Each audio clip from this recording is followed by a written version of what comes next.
What's up, guys? Here with you with FC Wonderkid, episode 18. Here with my guy, Brendan. How are you? Doing well, doing really well. I mean, there's just so much happening, and the transfer window is about to shut. I think we got to start there, no? If the transfer window is about to shut, that means a lot of deals need to be made. So, where would you like to start here? Which would be the transfer?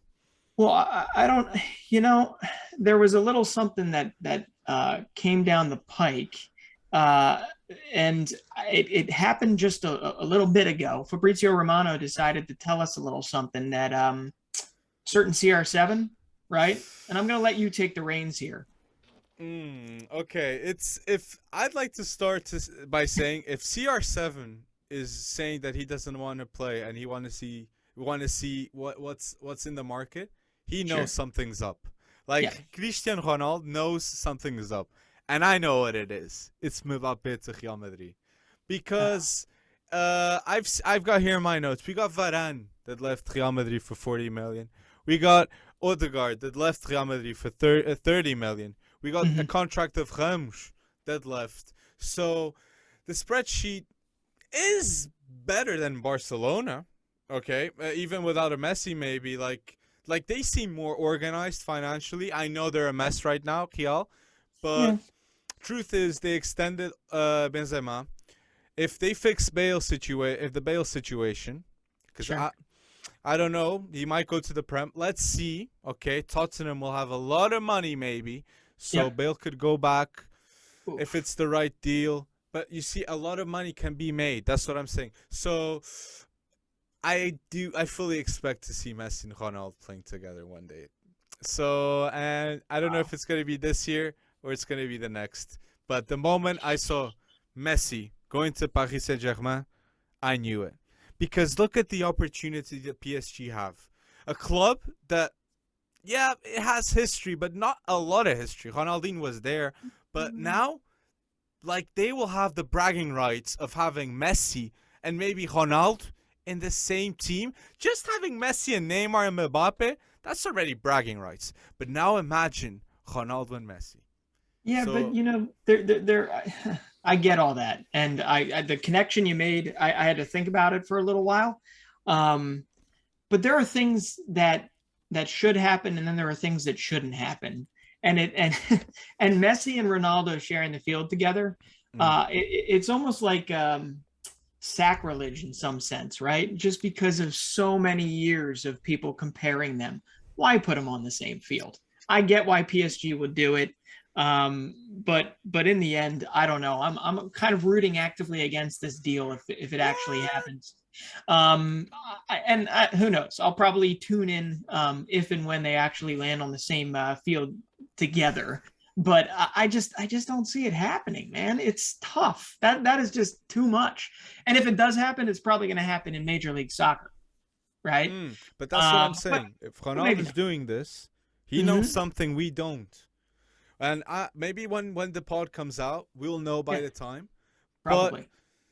it's something will happen, and in my opinion, Mbappe is going to Real Madrid and Ronaldo.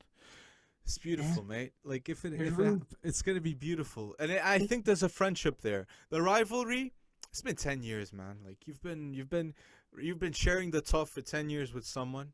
Like in any sport, like you'll feel a bit of sympathy, and I feel like with Ronaldo and Messi, they feel sympathy between each other because it was such a big rivalry.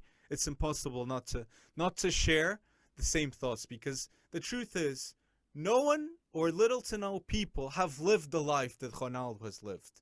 No, that's true. And Messi and Ronaldo have exclusive lives, and they understand each other and towards that mindset, because yeah, they're footballers. They're gonna retire one day, and like it's the beautiful game. Like I just love the fact that maybe they'll be friends and all that. I'm already That going. may, I'm hyping it up.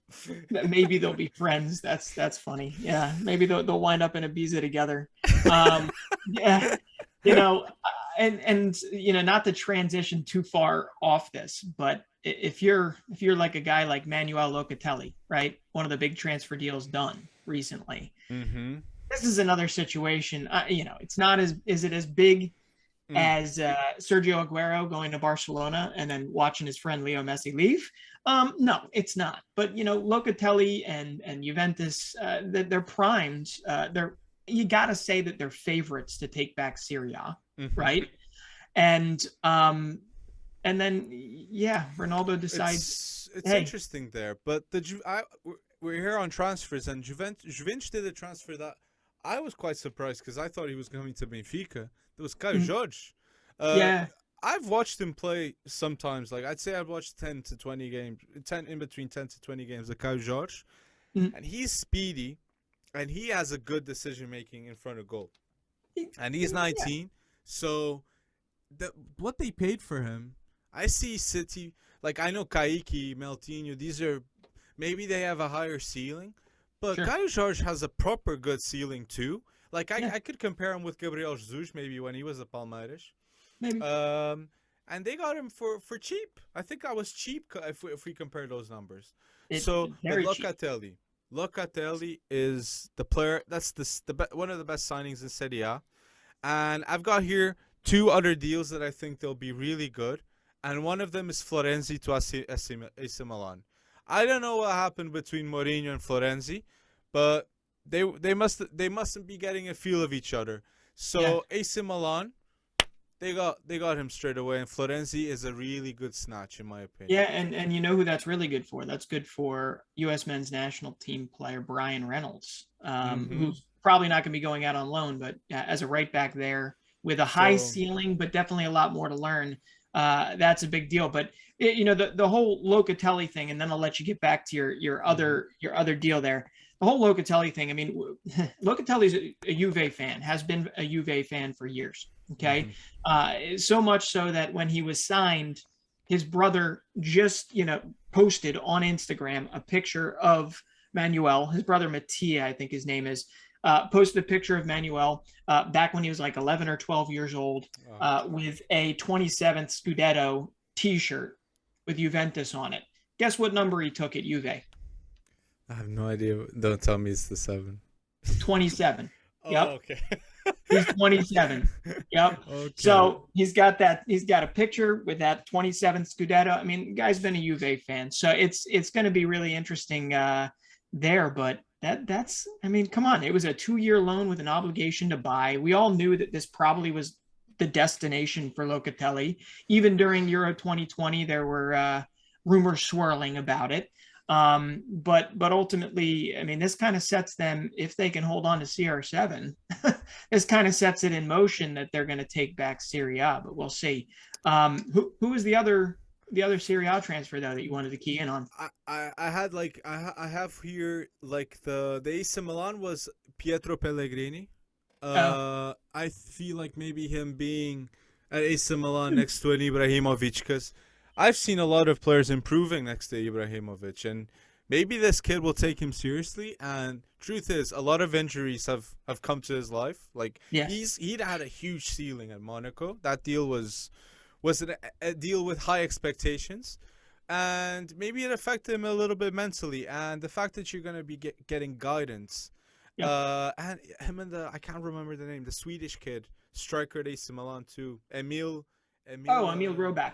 So Grobak. you got two talents there. The Yeah, AC Milan will be expecting a lot. So Pellegrini, I feel like maybe he'll learn a lot with all these stars, because yeah, development, and the truth is there's a lot of preparation in football, and the best athletes like Ibrahimovic, they can teach a lot to players like him. So sure. I was expecting that, and there was a deal too, a domino deal, like like to call it. We got dominoes deals like every transfer window now. Uh, that is Pedro going to Roma. No, Pedro going to Lazio, leaving Yeah, Roma yeah, and going to Lazio, yeah. and Rivalry. yeah, and Come that on. was a really weird deal. So we got Florenzi and Pedro not having a bout with Mourinho, like, which okay, and Joaquin Correa might go to Inter, Mike. because of this. So I don't know. I think it might happen because he wants to stay in Italy. So Inter are spending the money Yes. of Lukaku towards and Hakimi towards Joaquin Correa, which I'm is a good surprised deal. that's not going straight to the giant hole in the balance sheet. Mm. But hey, I guess at least they're not giving up their hopes on a rerun of a Scudetto. But But yeah, regardless, like Inter has one of the best defense in Serie A, like yeah, right now. Like Bastoni, like the Vrigi, Skriniar. That's a that back three, and Danovic is a good. I like them. I like them a lot still. So okay. But your creative force is Barella. No, yeah, I yeah. mean Barella and who'd they bring over? Zeku. Samu from where was that from? AC Milan, Mm, right? And he yeah. didn't he go over? So yeah, it's hey, Serie A is going to be amazing to watch this. But I think it's wide open, and if CR7 goes to PSG, it's it's especially wide open. But hey, I have to bring this up since we are going to be talking probably about Chelsea in a little while. I just got to ask straight out: 40 million euros for Tammy Abraham, right? Mhm. Tammy's gone. Jose Mourinho is excited to have him. I got to ask you, how many goals do you think he's going to score in Serie A? Like it's the bold prediction. If he gets 20 goals, like I feel it could happen. Like he's 23 years old. He's Yep. got something to prove. I remember seeing Tammy Abraham at Aston Villa. He was banging goals like it was nothing, like a Haaland-esque type goals. Yep. Like he was that lanky, tall, finishing on point. Like Tammy is quality. Like, and I'm sorry, I know some Chelsea fans know this Tammy Abraham, but a Mm-hmm. lot don't. So if you could like check Roma this season, I feel like they might surprise people with and Mourinho too. I Yeah. the more years pass, the more relaxed I see Mourinho. Mourinho is less titles, more being involved in football type now. Sure. He knows he's a legend of the game, and like long term, he'll have the recognition he deserves. So I There's can I yeah. get like it's yeah, but and one coach that deserves recognition nowadays, and at the time he didn't have. I just want to say this is Arsene Wenger. Arsene Wenger, another legend coach that showed that he was supporting Arsenal. He was doing everything, and look Sure. at Arsenal without Wenger now. Wenger out. Look, that was the pillar that would make the club work. Getting cheap transfer deals. You know it better than me. They got Thierry for how much? 6 million or 12 million, or Peach Yeah, for six pennies. million. Even post inflation, it's pennies Oh, compared to come what he on. obviously grew into. But hey, there was a feeling that Wenger was what is it? The definition of insanity is trying the same thing over and over again and expecting a different outcome. So Mm-hmm. yeah, while his business it wasn't always flawless in the later years, it wasn't. Mm. Um, he rode the capital of those early 2000s Yeah. a long way, and obviously he's a brilliant mind, brilliant everything. But yeah, man, Arsenal. Well, Martin Odegaard, he's in. He's there. There's your. I guess he's going to go to Emil Smith Rowe and say, "I'll have my 10." No, he's taking the 8. He's taking the 8. And I don't know. Are you going to see two cams? What are we doing here? Or is he going to play a little bit more reserved? But it's unbelievable to me that both of these they were telegraphed, these moves. Odegaard, that was kind of late on, but then Aaron Ramsdale, let's just go drop 28 million euros on a backup keeper. These are just puzzling decisions, and get shellacked by Chelsea today at your pitch. It makes little to no sense to me, and I just, once again, we say it every flipping episode. We don't want to rail on Arsenal decisions, but you give us no choice, right? In everything you said, I disagree on one point. I think Ramsdale is not going to be backup. I feel like he's going to start because Leno has one huge problem, and that is distribution. Leno is horrible distributing the ball, And it is true. Like, I'm not a big fan of Arteta, but I know, just like Guardiola's style of play, Arteta needs fast play. And that's why his priority was getting Ben White. And look, I'm not defending Ramsdale. I wouldn't get him for that amount of money. Like, come Yeah. on, here in Portugal, we have better keepers. I know better keepers here in Portugal than Ramsdale.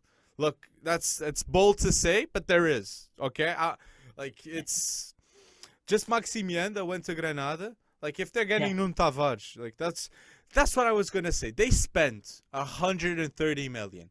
Yeah. Who spends 130 million? You'd expect the squad to be much better. Is the squad much better?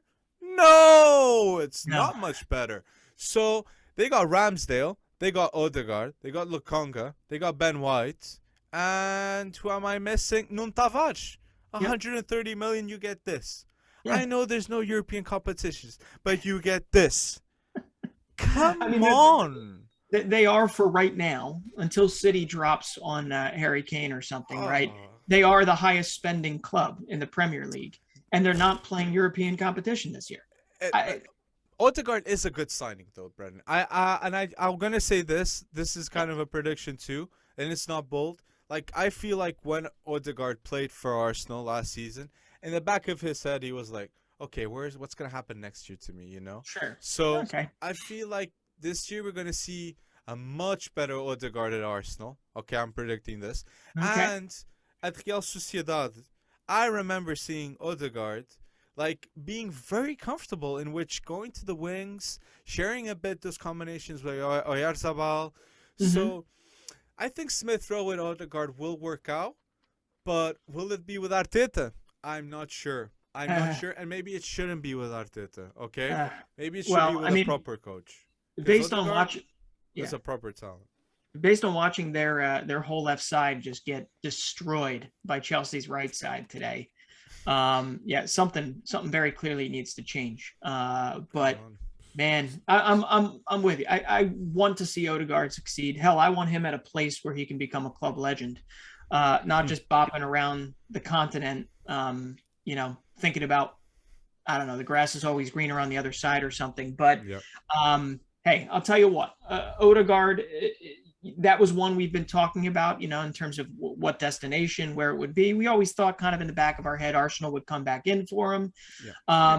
Another name is Dusan Vlahovic, right? And we've been sitting here looking at these Premier League targets, who should go in for him. He could be, say, a cut rate Lukaku at Chelsea. I'm not comparing the two in any way, shape, or form. Another name has come in for Dusan Vlahovic. And tell me what you think about this. Like, first off the top of your head, Atletico Madrid. They got rejected, right? They got that rejected. I don't know. I mean, has that happened yet? I think Fabrizio. I think Fabrizio. But I think they can reboot it. That is honestly like Vlahovic with Felix. So João Felix or Dusan Vlahovic. That is, just so people have an idea, I think he's the youngest ever goal scorer in Serie A. Like, he's 21 goals in Serie A. So a massive, and the youngest scorer in Partizan, a massive player, okay? Playing with Felix, look, I'd love Felix to have him. But Suarez is there. Like, it's options, And but Suarez is 34. He's not in the roster today, right? And this is Sunday that we're recording this, or not in the match day 11. So you're thin up top. You really are thin up top. And if you've got DePaul now pulling the strings in the midfield. As of right now, Saul's not out the door. This is a core type of team, and they need someone that they're going to grow with. And unfortunately, while João Felix and Vlahovic can play together, but Felix is still dealing with injury issues. When is he actually expected back? Do you know? It's such a big question in my mind. Like, when am I going to see João Felix like how I saw him at Benfica? Like, I'm really hopeful it'll be soon. It will happen because he's got a strong mind and a strong motivation. I know that, but come on, it's been tough. I don't know, Brennan. Like, it's just been huge question marks with Felix. But yeah, Yeah. Dusan Vlahovic would give guarantees to Atletico. Mhm. But I feel like Tottenham should go in for him. You know, they really should go in for him, Tottenham, because it's a fast solution towards Harry Kane that leaves. Mhm. And if Harry Kane leaves and they get a Bale, they get Dusan Vlahovic, and they get Yeah. another midfielder, Tottenham might get top four. That would be bold, but they could have a contention there with Leicester. Arsenal change the manager, yeah. But there was a transfer here that I wanted to mention, Sure. and that was Darami, Copenhagen forward, Yeah. Yeah. that went to Ajax. Ajax. Yeah. Yeah. And that is a really good find. I saw that Club Bruges and Ajax were fighting to Mhm. have him, and I think that was the right club for him, because Yeah. I know I've seen like a couple of matches of him, and he's very comfortable too on the wing. So he's a striker type beat with winger. So a lot of goals. He scores good goals. Ball Yeah. control on point. Mhm. And what I like the most about him is how he puts pressure on center backs. High Yeah. tempo, non-stopping player. So watch out, guys. This is a transfer that's under the radar, and it'll be game-changing. Watch out. Absolutely, and I think Ajax is learning from their loss in the transfer battle for Kamaldeen, who ended up going to Rennes, and they're going in bold on this one and making sure that Darami does not slip through their fingers here. And yeah, he's a wonderful player, and the funny thing is he's been a wonderful player for the last several years, and just getting stronger, getting more,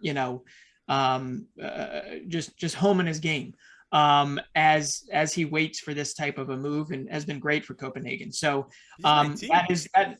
what was that? 19. He's 19. Yeah, he's 19, and he's been around. I think he debuted at 16, maybe just after 17. So he's been in and around their 11 for quite a few years. And I'm gonna miss because we actually do get a little bit of Danish football. I'm gonna miss the Jonas Older Wind Mohamed Darami link ups, especially like the one we saw earlier today. So I think he'll be just fine at Ajax, and they'll work him in. But that is a great signing. And hey, I'm just happy that the next step has shown itself for him, assuming that goes through. And we could only wish the exact same thing for a guy like Ilias Mariba, right? Oh yeah. And Yeah. it's tough. I understand that there's both sides. Mariba obviously went to his Instagram story and basically said, "Hey, listen, you don't know everything. You don't know everything that's going on behind the scenes," right? Okay, it was a very mysterious quote that led us to believe that that's the case. But really, what it comes down to is the kid needs to play, and we've already been shown that there are multiple interested parties for him. And you got to tell me, which one would you pick out of these three?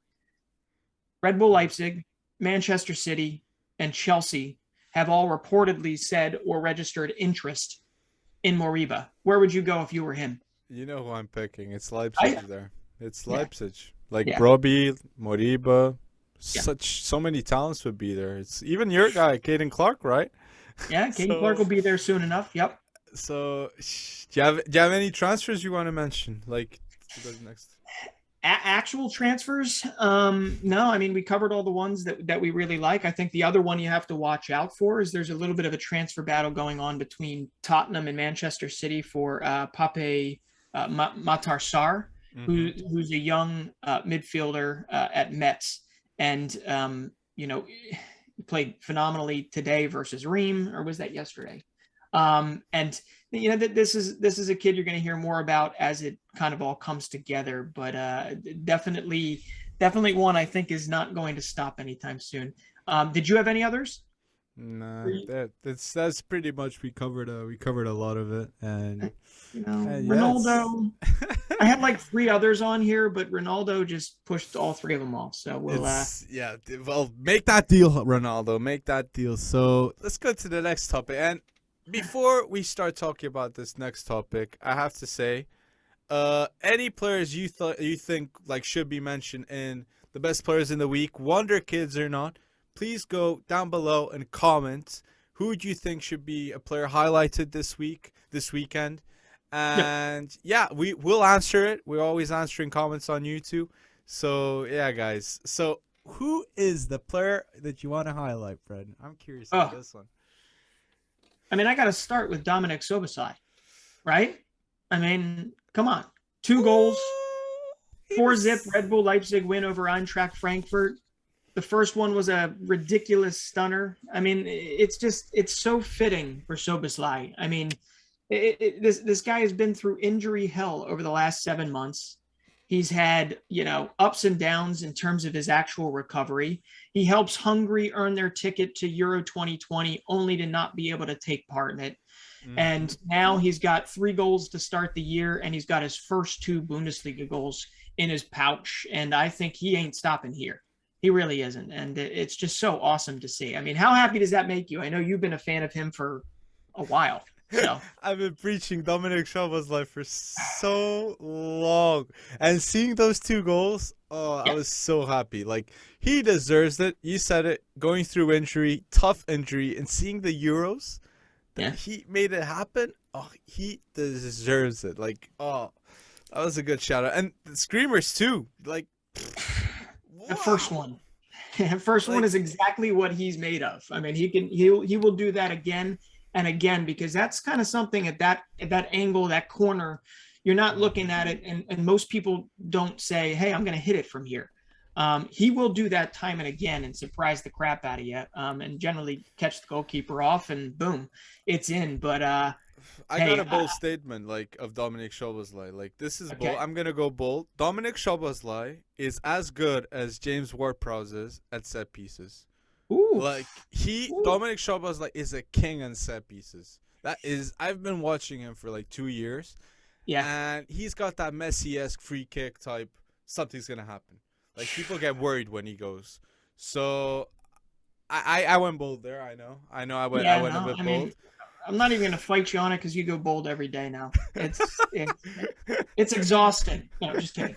No, but I'll tell you what. I mean that type of game, that 4-0 win, Mhm. um, that just goes to show you what Leipzig can play like. And all the embarrassment of riches they have in terms of the young bucks. I mean, they might lose Sabitzer to Bayern, Mhm. and that is another potential transfer deal that might actually happen. But Kunku's Soboslai, I say it different every time. I'm terrible at saying his last name. There's just so much. Tyler Adams has been phenomenal first couple games for them. Jesse Marsh, that's the way Jesse Marsh can put together a team. I'm going to be excited to see where they go from here, but we'll see. Who's your first highlight of the week? I'm gonna go with a player that has a Portuguese name, but he ain't Portuguese. It's Fabio Carvalho at Fulham, Okay. Yeah, under the guidance of Marco Silva. absolutely. And like, come on, what's the deal, Fabio Carvalho? Like, don't you want to play with us? Come on. Yeah. I'm Uh, already getting Agent Bryce here on the move. Like, come on, he's so good. Like, I knew about him because you were a big fan of Fabio yep. Carvalho, Mm-hmm. and I knew he was good, but this good, he's so wavy. Like the dribbling, like the way he goes to the right, he goes to the middle. He's so wavy. The dribbling, like the passes, the change of flank.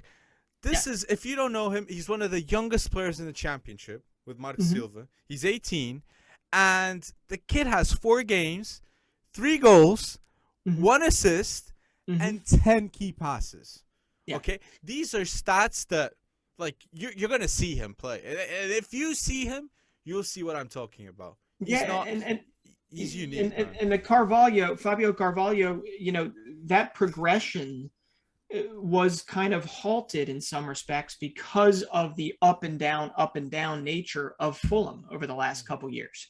When you get promotion, Khan, who owns the team, goes out and he just buys everyone he most possibly can.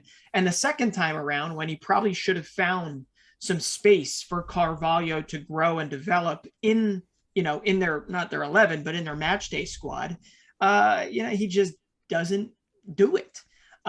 So to see him, this is the best place for him, the championship, Yeah. starting literally at camera, like right behind the striker. He's going to get a whole lot of experience this year. And believe it or not, Fulham's academy has been phenomenal over the last several years in terms of developing guys. It's just taking that final step and getting the place to play, like a Jay Stansfield, a Sonny Hilton. There's some very good players in that academy that people should be looking at. But I think Fulham maybe has turned a leaf, and they will start to integrate these players. And Fabio Carvalho. I mean, maybe there's somebody out there that's already in his ear. Who knows? He might play for Portugal. Let's see. He's got the name. Fabio Carvalho, Marco Silva. Fala aí, man. Make it happen. Okay, who's your next player? Oh my goodness. My next player here, I've got to go with a guy that's a little bit off the grid here. We've talked about him briefly, but I'm going to say Arthur Cabral, Brazilian, kind of a mix of a target striker, poacher, 23 years old. He's been at Basel for years. But this guy, he's got 14 goals, 6 assists in 9 games. Yeah. 9 games. Okay. Now, I don't care what competition you're up against.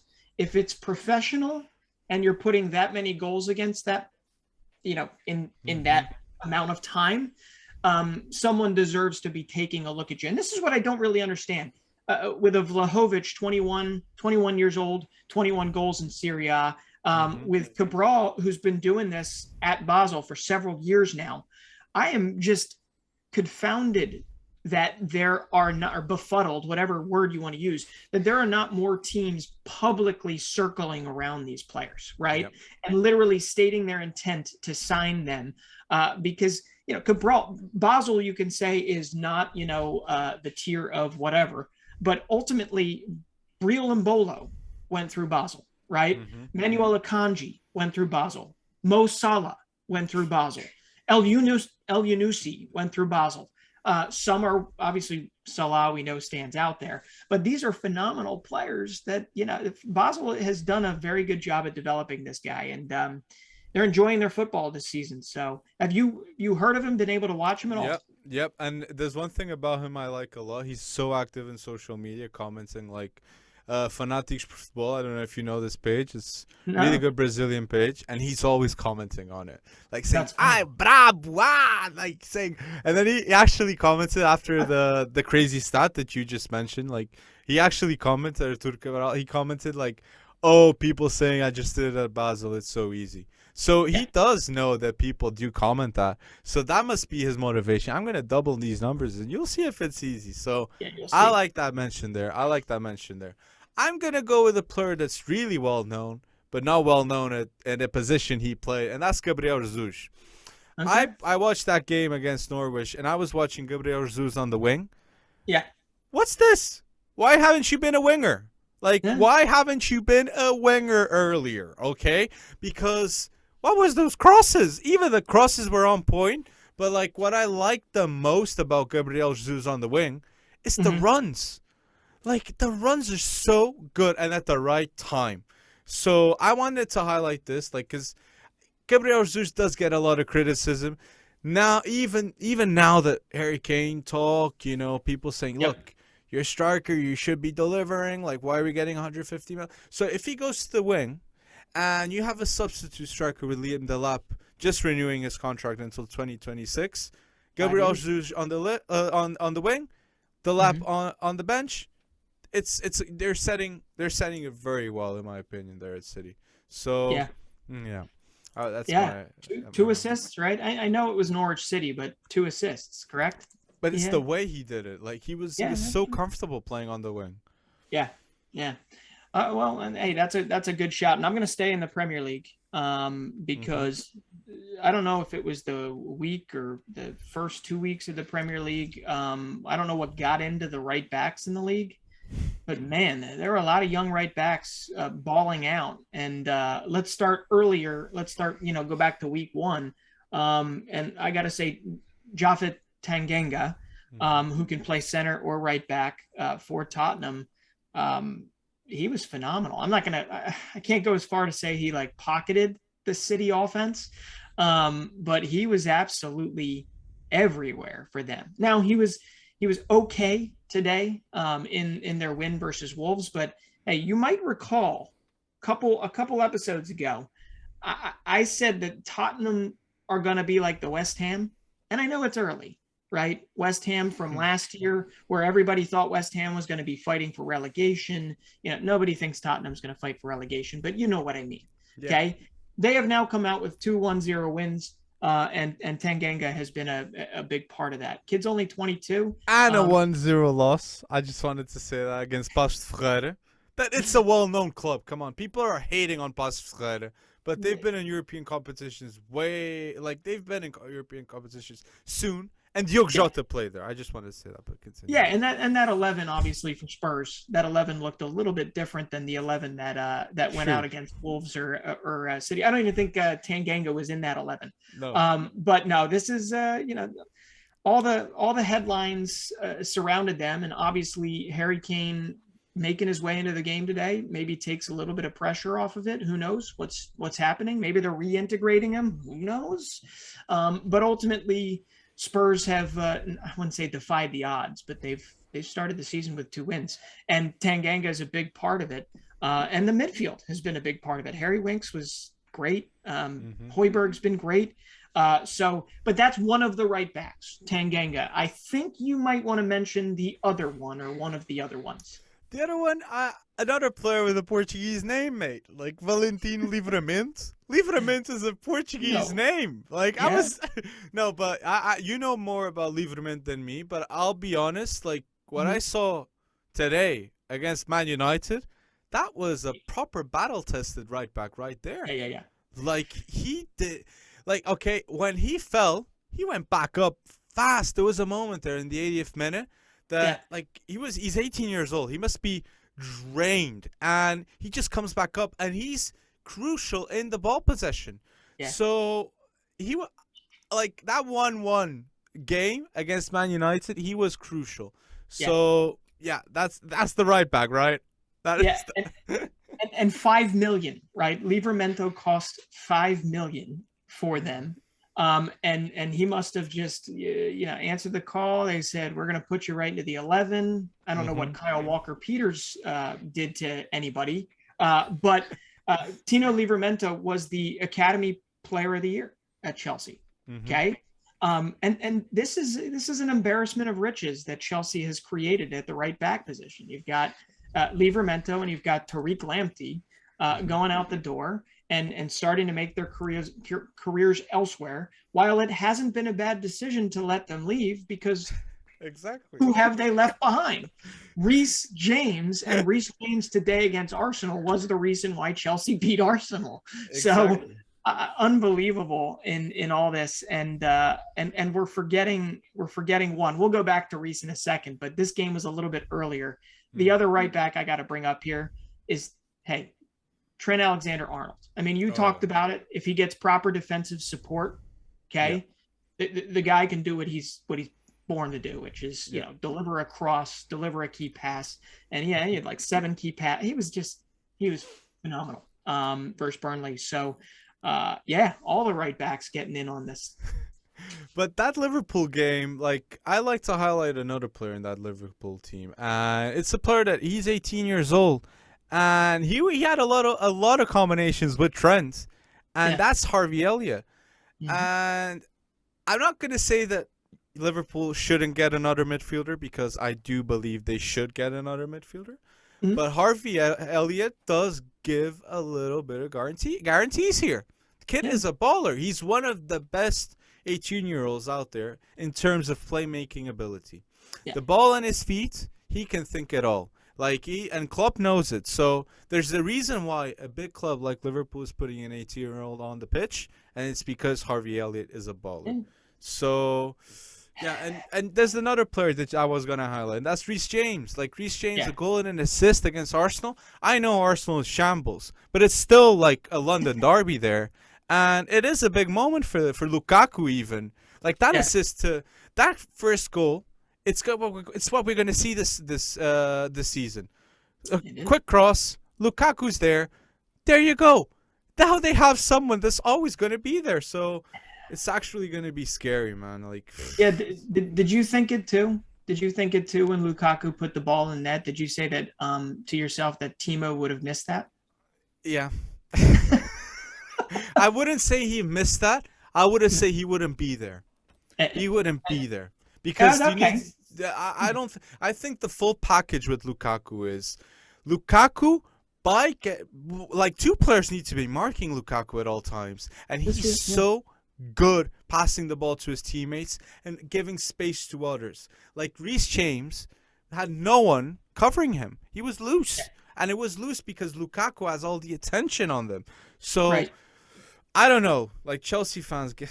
That's something to look forward to, there. I mean, after seeing him in the 11 for the first time in 10 plus years, I might have to, recalibrate my thoughts around what Chelsea can accomplish this year. Yeah. Pretty unbelievable, and I think he's only going to get better as he integrates there. But I'll tell you what, I mean, a guy like Lautaro Martinez at Inter, with now like Dzeko is up top with him, unless I think they're going to blood this Martin Satriano, as well. But Lautaro, do you think the whole reason why he was so effective in many ways was because of the attention that was always put on Lukaku? On point, brother. I think that it was crucial for Lautaro to improve. And another thing was crucial too. And that's why I think Conte is desperately needed at Arsenal, because the moment Conte comes in, Aubameyang gets better, Odegaard gets better, Ben White gets better, every single player gets better. Why? Because he's a better coach. And Lukaku said it. I became a different footballer with Antonio Conte. Like my mindset completely changed. And look at him now. It's you can't recognize him.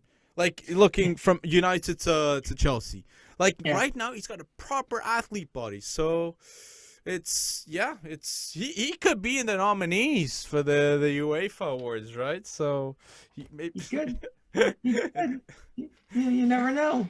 No. So do you have any other? Well, actually, no. I have one. I got to bring this up. I got to bring this up before we move on. Oh, okay. Yusuf Demir. Okay. Mm-hmm. We all remember when he was signed on loan to Barca B. Mm-hmm. And then obviously, a little something went down where Messi, exits. And this kid, obviously, his debut for Barca, he is the youngest non-Spanish player to ever debut for Barcelona. Okay. Since, not in history, since Leo Messi. Okay. That is a big name, one, to follow.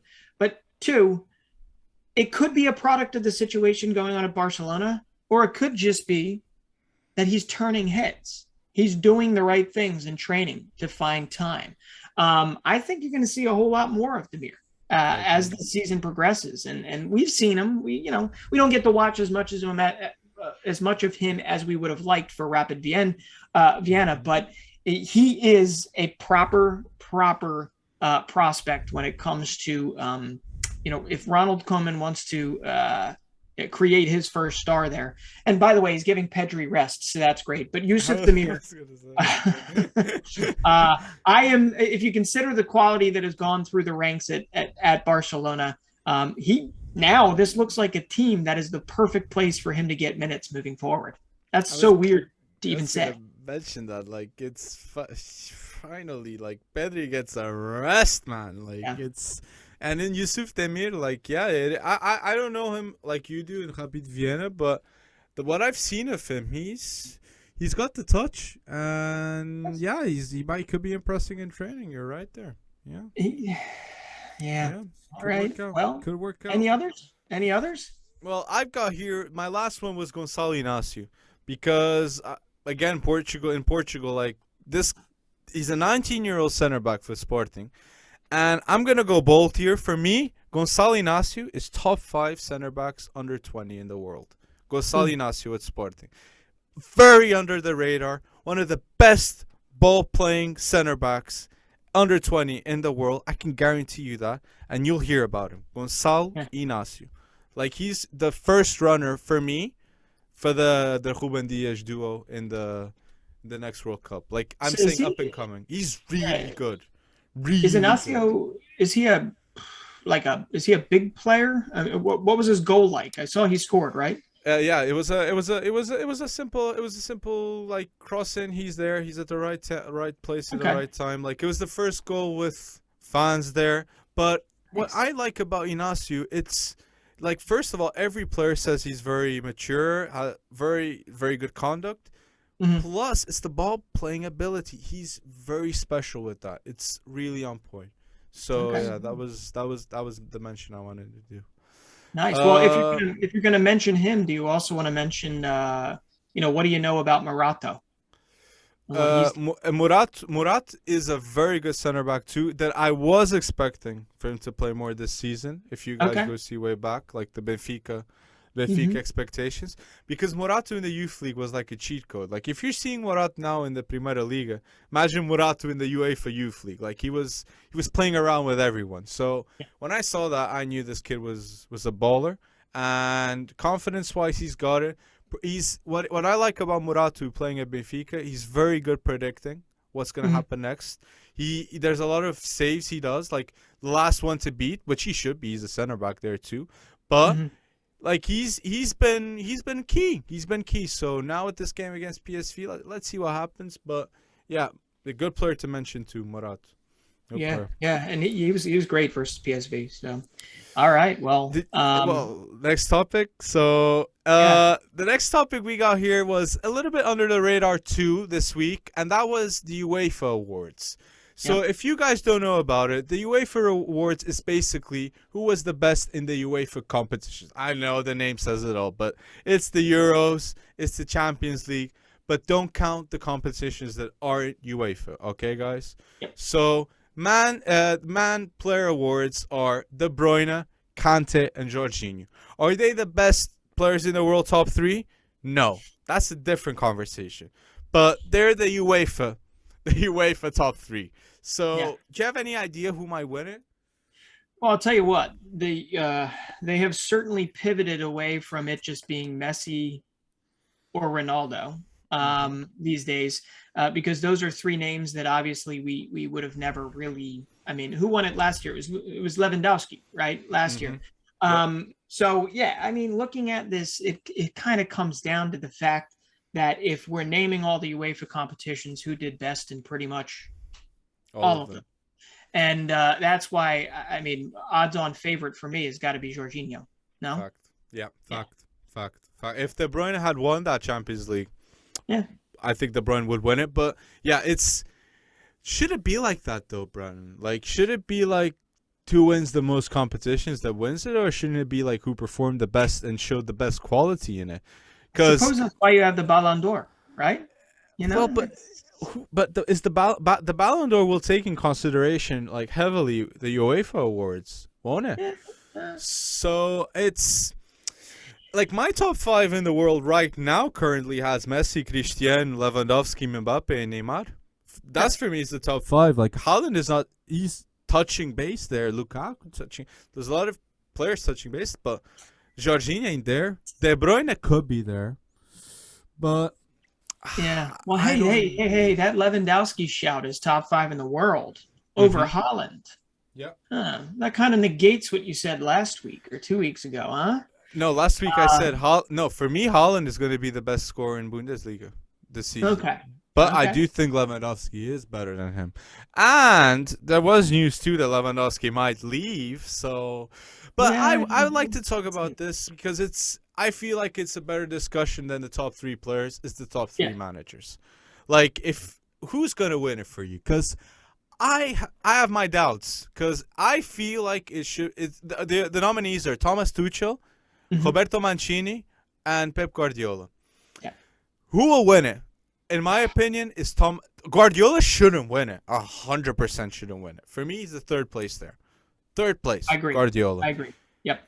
My first place is the coach who beat Guardiola 3 times in 2 months, and that is Mhm. Thomas Tuchel.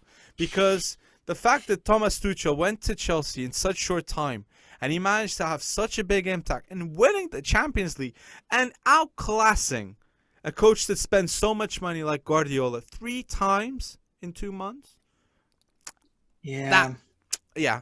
But Yeah. Mancini deserves credit too. Like The work he did it's for Italy, like Mhm. I don't know any manager that could do the same work he did.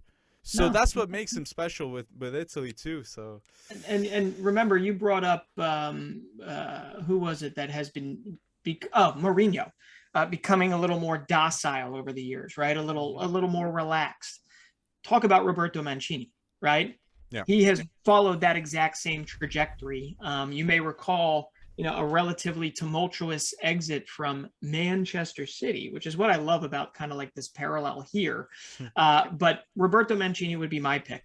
It would not be Thomas Tuchel, basically because you have to think about the nation, right? Where Italy was. He took and blooded a whole generation, essentially, not a generation, but of young Italian footballers, and somehow went from not making the World Cup to winning the Euro Championship, right? That in and of itself, he's built them on this foundation that should make them a phenomenal team and a tough team to play for years and years to come. And they've got to be one of the favorites heading into the World Cup next year, right? And just think about it, after another year of Barella and all of these players meshing together, I really just see it. But yeah, 36 games for Roberto Mancini, 36 games unbeaten on the international level. Okay, I get it. There are friendlies there. But there were Nations League games. I mean, these are numbers. Okay, we deal with the club level a whole lot more, and I feel like it's so much closer, maybe to our heart, because there's nationalism involved in Italy versus things like that. But it just, he's got to win for me. I get your point there. I get your point. I think you're right, though. I think Tuchel is. I think he's going to be the odds-on favorite. Although I think Mancini should win.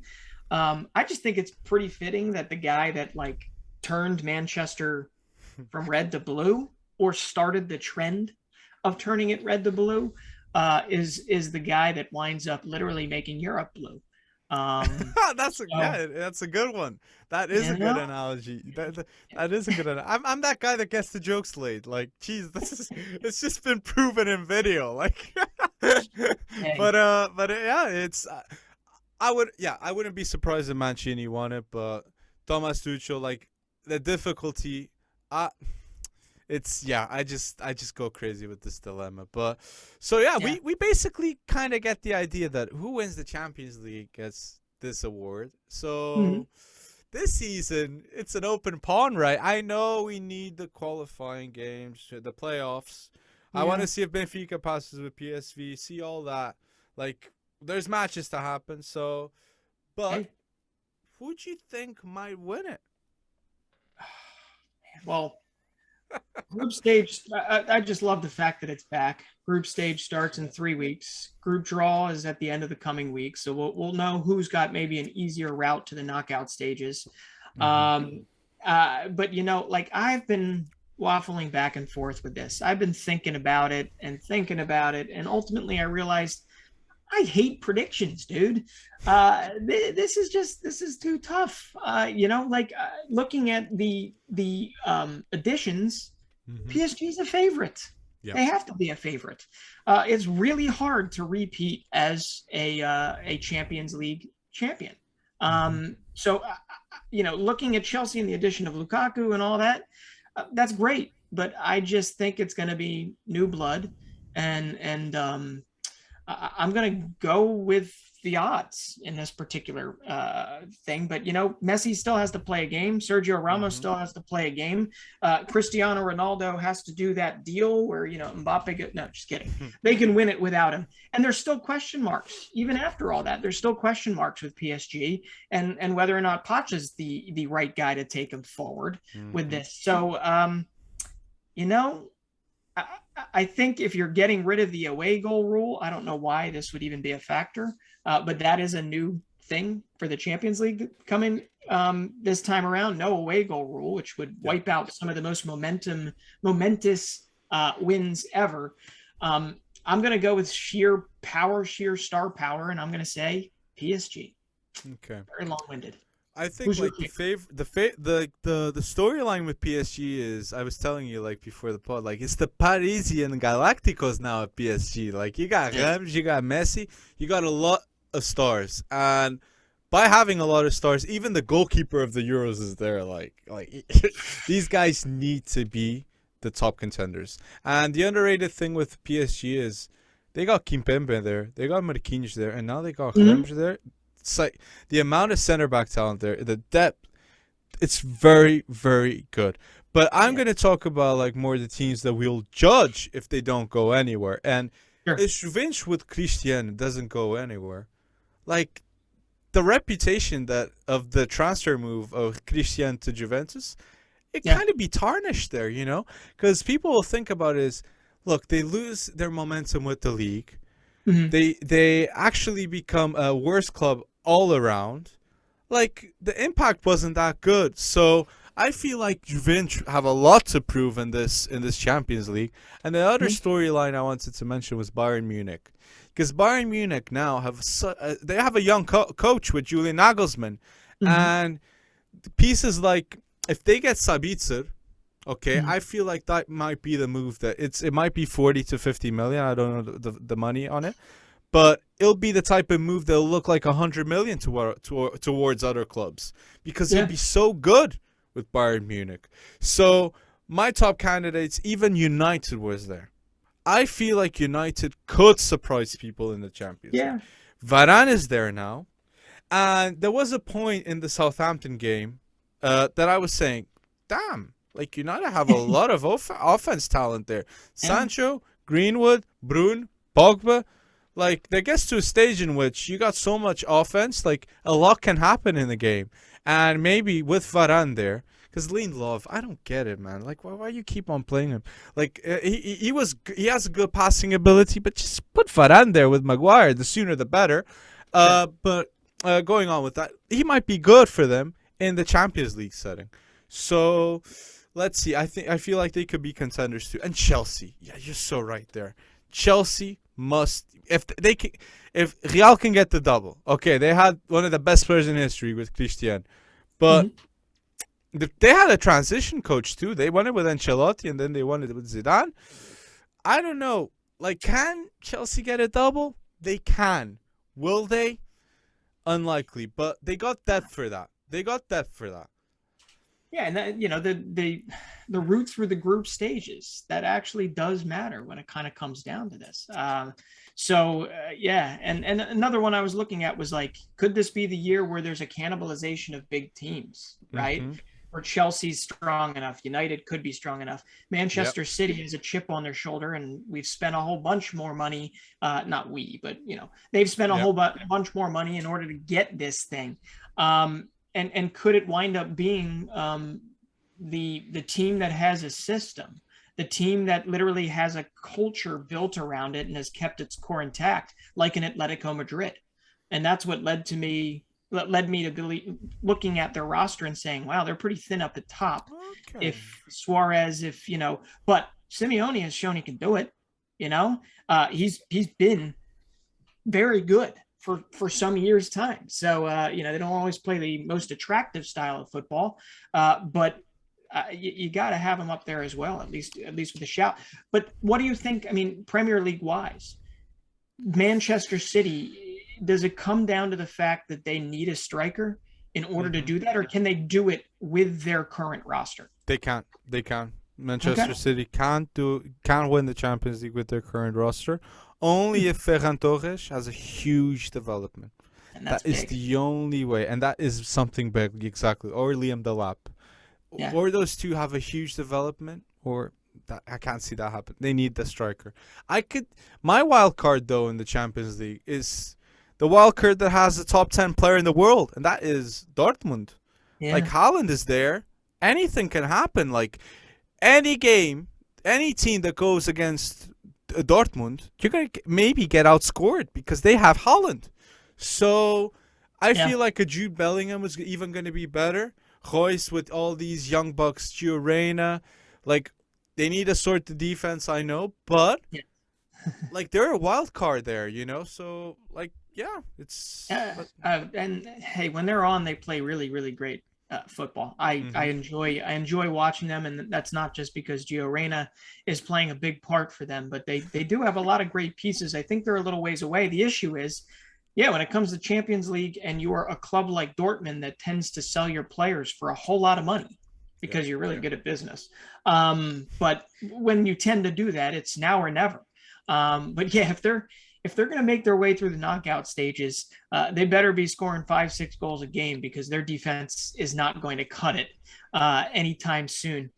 The other one I definitely wanted to bring up, and I don't see them as viable favorites, mm, but Zlatan Ibrahimovic hmm, is probably the greatest active player without a Champions League title to his name, that's a right? good one. He might even be the greatest ever to Hmm not win the Champions League title, but there is a certain Ronaldo R9 that did not win a Champions League title. But Zlatan, this is it. This is it, probably, right? I mean, that's it.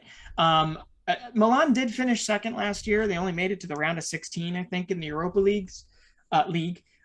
So no, I don't see them as a viable favorite, but it just has to be brought up because Zlatan is Zlatan, and he's only going to be Zlatan for a few more years, at least on the footballing stage. And wouldn't it be nice if he gets kind of a big boost? They have some weapons. I just don't think it's good enough to go through the UCL. That's a Uh, madness. I actually, that's a stat I didn't know. Like, yeah, never Ronald mind. Phnom didn't win the Champions League too. He did not. Oof. Not that That I know of, unless I got my calculations wrong. But no, I did There not see you his name go. on That there. is crazy. That is crazy. Well, there you go. Did you enjoy this one, Brendan? Did you enjoy this one? I did. There's so many questions and so many things to still talk about. True. I'm gonna True. apologize in advance for my camera if it stinks. Let me just tell you, we are in the process of making big decisions and updating this. So yeah, Exactly, guys. I'll just give a little hint there. Twitch. Something may be yeah. happening, and Twitch will finally be going bold, maybe. So that's the hint, guys. So there you go. No more Uh, Zoom. yeah, but you need to start somewhere in life. Keep that Yeah. one, guys. You Hey, you start can talk somewhere. about football anywhere, man. Right? Exactly, Nobody has to exactly. see my face. Well, yeah, but it does help. It does. Okay, there So they you feel go. better about themselves. It does. Uh, it's just crazy to think it's been 18 episodes. So I'm looking forward to what the next 18 bring, and I tell you what, I'm just dizzy. By the time we start this, there is just so much to talk about and so much you want to say. Hmm So yeah, keep talking to us, guys, and let us know, kind of push us in the right direction of things you really, really, really want to hear about, so we can Exactly. go in Here, on it. here and I just see. look forward to it. Here and Look forward. see. Like we want to improve, guys, because you guys deserve the best. Okay, Sure. we're gonna end up with that one. There you go, episode 18. Peace out, guys. So long.